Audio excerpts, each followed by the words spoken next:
Hey everyone, today's spoken word is from the book of Proverbs chapter 21 verse 3. So please stay tuned.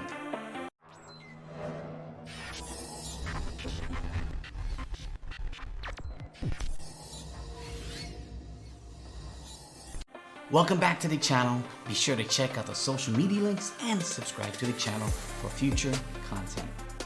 Thank you guys.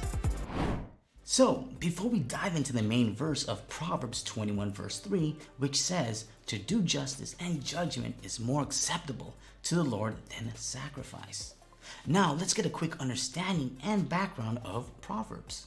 Remember that scripture that is out of context is pretext, and pretext meaning the intention or an excuse to hide the truth, which promotes deception. So, it is beyond crucial that we interpret scripture biblically and properly with a godly perspective, and not by man's interpretation. Now, the book of Proverbs was written primarily by King Solomon, the wisest earthly king to live. His name appears in Proverbs 1:1, 10:1, 25:1, but also other possible writers of influence, based on the scripture in Ecclesiastes 12:9.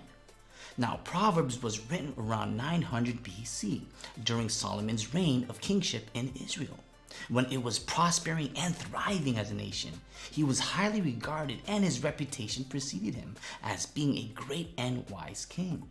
Even foreign dignitaries and nations came to hear his wisdom, just as it says in 1 Kings 4:34.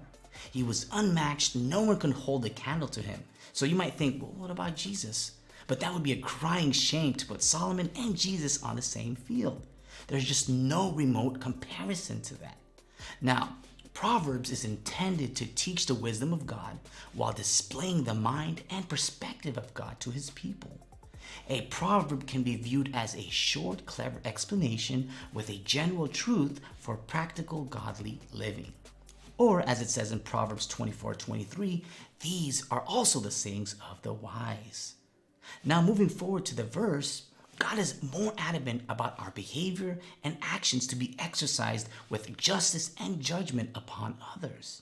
The reflection of being a child of God is through our obedience to his words and commands.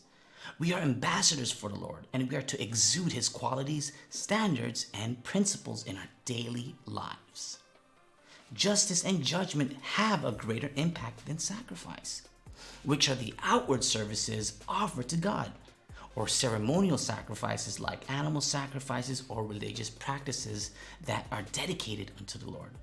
But not that sacrifice in terms of helping others or having a heart for others, since that coincides with practicing godly justice, righteousness, and judgment. Also, sacrifice can be misused and be done in vain, obligation, or ill-mannered, while godly and righteous acts give glory and honor to the Lord. Please don't assume this verse implicates that sacrifice is insignificant. On the contrary, the ultimate sacrifice is Jesus Christ, in which he is the embodiment of perfect sacrifice, justice, righteousness, and judgment. At the end of the day, God weighs the heart, and only he knows the motivation of a man or woman's heart. I pray and hope that your intentions align with the heart of God. Thank you all for joining me. Catch me in the next video. Take care and God bless.